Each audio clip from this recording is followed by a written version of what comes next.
President Moon Jae-in's visit to Europe began with his visit to Rome for the G20 summit, taking place on the 30th and 31st of October. At the G20 summit, leaders showed their support for peace in the Korean peninsula and discussed measures to tackle COVID-19.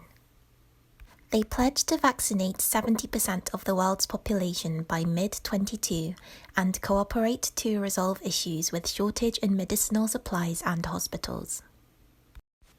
His next visit was to Glasgow, UK, in order to attend the United Nations Climate Change Conference 2021, held between November 1st and 2nd.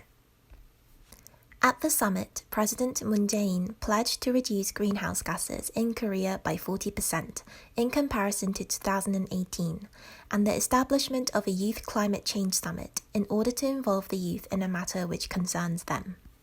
His final stop was in Hungary to attend the V4 conference with the Visegrad group, which consists of Hungary, the Czech Republic, Slovakia, and Poland. He stated the importance of the Visegrad Group in terms of Korea's trade relations, with over 650 Korean firms branching out into Visegrad countries.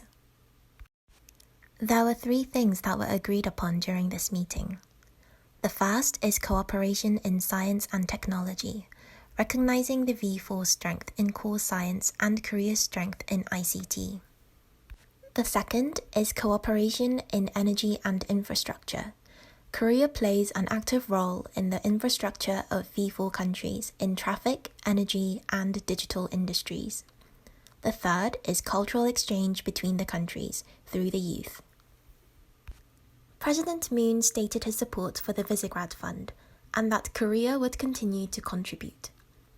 In addition to attending the V4 conference, the president visited the commemorative area by the Danube River, at which several Korean citizens were lost during a boating accident. He expressed his gratitude to the Hungarian government's efforts in the search and rescue mission at the time and for the memorial site. There were some common themes throughout the tour in building international relations. The first is trade. With the rise in Korea's status to being the 8th largest trading power in the world and recent issues with the disruption in supply of urea solution, trade is a key area in which international relations are being formed on. The second is youth.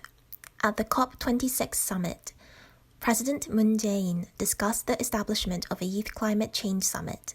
Then, at the V4 conference, he discussed the need for cultural exchange between youths in countries to overcome the lack of global exchange as a result of COVID-19. It is clear that the youth of today is something that the Korean government is focusing on to form their policies and international relations. The third is technology.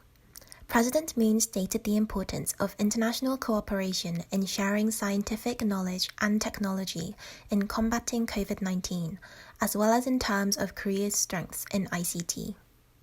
Through the president's state visit to Europe, it was possible to gain an insight into the strategic objectives of the Korean government for the future and for its international relations. Thank you for watching from Korea. Subscribe to our channel for more updates on Korean policy and news from the Korean government in English.